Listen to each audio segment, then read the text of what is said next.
தமிழ்நாட்டின் வளர்ச்சி பயணத்தில் ஒருவரையும் பின்தங்க விட மாட்டோம். வெல்வோம் ஒன்றாக.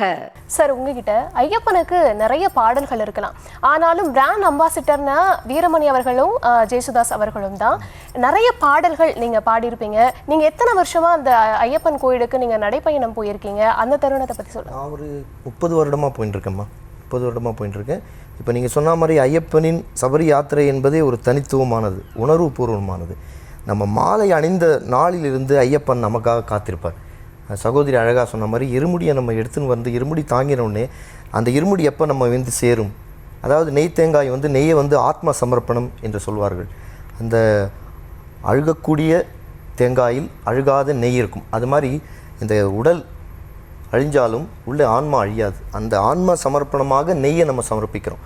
அந்த வகையில் நம்ம மாலை அணிஞ்சு குருசாமி தலைமையில் மாலை அணிஞ்சதில் இன்னொரு விஷயம் என்னென்னா, இது எல்லாமே ஐயப்பனே நிர்ணயித்திருக்கிறார்.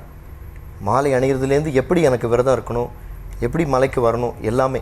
ஸோ அந்த வகையில் நம்ம எங்கள் தாய்மாமா வீரமணி சோமுசாமி 2 பேருமே பல வருடங்களுக்கு முன்னாடி, அந்த காலத்துலாம் எதுவுமே கிடையாது. இப்போ நானே 30 வருஷமாக போயிட்டுருக்கேன். அவங்களாம் 60 வருஷத்துக்கு முன்னாடி போயிருக்காங்க. அப்போ எப்படி அது வந்ததுன்னா, அவங்க இந்த பள்ளிக்கட்டு சபரிமலைக்குன்னு அப்போ வழிநடை மட்டும்தான். அப்போ காட்டில் ஒன்றுமே இருக்காது. அப்போ இருக்க இந்த குருசாமிங்கள்லாம் இப்போ சின்ன பாதைங்கிறது லேட்டர் ஸ்டேஜில் வந்தது தான். பெரிய பாதை தான் ஐயப்பன் உலவிய இளைப்பாரிய பாதை. அந்த பாதை ஐயப்பனின் சைத்தன்யம் நிறைந்தது. அங்கே விஷ்ணு மகாவிஷ்ணு துளசி மரமாகவும் சந்தன மரமாகவும் இருக்கிறதா வரலாறு. சிவபெருமான் வில்வ மரமாக இருக்கிறதா வரலாறு. அதில் என்னென்னா, இவங்க போகும்போது அந்த பாதையை அவங்களே உருவாக்கிட்டு போயிருக்காங்க. அந்த காலத்தில் சோமுசாமி வீரமணி சாமியெல்லாம் அப்போ போகும்போது அவங்க இந்த பாடல்களெல்லாம் இது பண்ணி எப்படி இந்த மாதிரி ஒரு கேன்னு சொல்லிட்டு தான் பள்ளிக்கட்டு சபரிமலைக்கு நீங்கள் கேட்டிருப்பீங்க.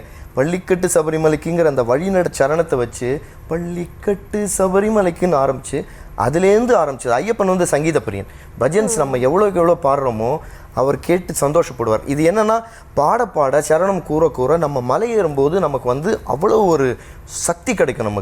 நமக்கு அந்த ஏறுற ஒரு இது தெரியாது நமக்கு. அதை வச்சு தான் அது எல்லாமே நடந்தது.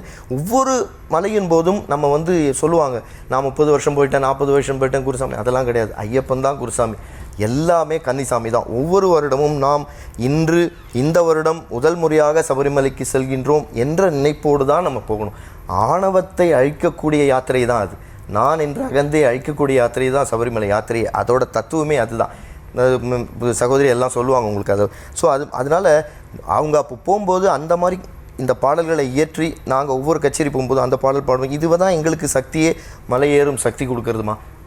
இந்த நன்னாளில் மகரஜோதி நன்னாளில் ஓம் டிவி இதன் மூலமாக எல்லாருக்கும் இந்த எங்களுக்கு ரொம்ப சந்தோஷமாக இருக்குது.